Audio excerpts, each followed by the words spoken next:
Boa noite, meus irmãos, tudo bem com vocês? Espero que estejam bem. Eu sou o Edgar do Ministério Crer e venho compartilhar uma palavra aqui com vocês, né? Semana passada eu falei sobre 1 Samuel 12, quando Saul foi ungido a rei. E eu já queria compartilhar sobre Samuel 13, né? O Senhor falou comigo sobre essa palavra, né? Espero que edifique vocês também, né? Que seja interessante e edificante, né? 1 Samuel 13, Saul tá indo para o segundo ano do seu reinado, quando seu filho Jonatas ele fere os filisteus, e ali inicia-se uma guerra entre os filisteus e os israelitas, né? E Saul saiu com o povo a pelejar, né, contra os filisteus, só que a palavra diz que ele saiu sem consultar ao Senhor, ele saiu sem consultar a Samuel. E quando os filisteus saem à peleja contra os israelitas, eles saem praticamente com o povo inteiro. Tanto que a palavra diz que eles eram um número tão grande que nem se podia contar. Era como a areia do mar. E os israelitas, eles ficaram com medo, ficaram aterrorizados e começaram a se espalhar. Por onde dava eles corriam, pelo mato, pelos espinhais, pelo rio, por onde desse eles fugiam e se escondiam com medo dos filisteus.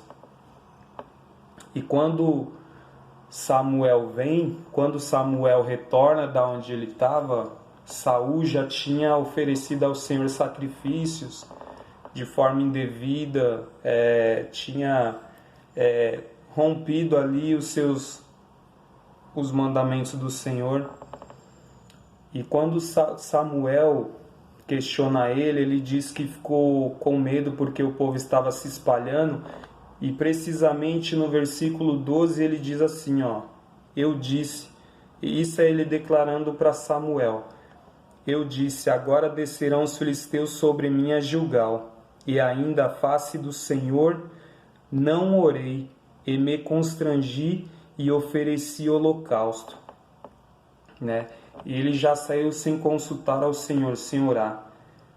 E eu lendo isso, quando eu terminei de ler o capítulo, mais para o fim, ainda vem declarando que em Israel não havia ferreiro, não havia quem fizesse, quem afiasse as espadas, né? Tanto que eles tinham que ir até os filisteus para poder afiar a enxada, para poder afiar as suas ferramentas de trabalho. Os únicos que tinham espada em Israel era Saul e seu filho. Isso me trouxe um pensamento, assim, me trouxe na minha mente como a gente tem enfrentado as batalhas, as guerras do dia a dia, as guerras que o Senhor, não que o Senhor nos dá, mas a gente tem que entender que nessa caminhada de fé, as tempestades, as guerras, elas fazem parte.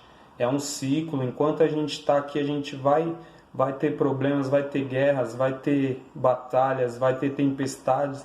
Mas como a gente tem enfrentado essas batalhas, a gente tem se armado, a gente tem se preparado, a gente tem consultado ao Senhor, né? Porque muitas vezes a gente acrescenta a Deus tantas coisas, acrescenta a Deus as derrotas, fala, Senhor, eu não saí vitorioso disso, eu fui humilhado, aconteceu isso, aconteceu aquilo, mas entra totalmente despreparado aonde deveria ter pelo menos o mínimo, né? Aqui, aonde já se viu um povo ir para a guerra sem ter ao menos espada, sem ter ao menos uma faca, um punhal, né? Quantas vezes isso não digo só para cristão, mas para ímpio também, que às vezes quer passar num concurso sem estudar, quer ter uma casa sem trabalhar, sem ir à luta, sem ter o mínimo. Eu acho que nós, como os cristãos, nós temos que fazer a nossa parte, né? Eu acho que muitas vezes a gente confunde a questão de entrar em situações tendo força e coragem, que é o que Deus disse a Josué: ó, sede forte e corajoso. Eu acho que a gente não pode se apegar só a isso, de ser forte e corajoso, porque no meio do povo, no meio dos valentes lá, dos homens que Gideão levantou lá, que Deus levantou para estar junto com Gideão, muitos tinham força e coragem, mas não eram prudentes, né? A gente tem que ter mais do que força e coragem. A gente tem que ser prudente também, saber que a gente precisa, como cristão, orar ao Senhor, né? Buscar o Senhor para enfrentar situações, para enfrentar os nossos gigantes do dia a dia, né? A gente tem que sair sabendo que está chovendo. Senhor, para essa chuva, mas seja prudente, saia com guarda-chuva, né? A gente tem que entender essas situações do nosso dia a dia, para que a gente saia vitorioso, para que a gente entenda, para que o Senhor nos guie, né? Essa é a verdade. A gente precisa ser guiado pelo Senhor, e Ele vai nos mostrar como devemos nos preparar para as situações do dia a dia. Tá bom, meus irmãos? Um grande abraço para vocês, até a próxima, tá? Que Jesus fale com vocês lá. Leia aí essa palavra, né? Que vocês sejam edificados também, que o Espírito Santo traga algo ao coração de vocês através dessa palavra, tá bom? Até a próxima, meus irmãos. Um abraço.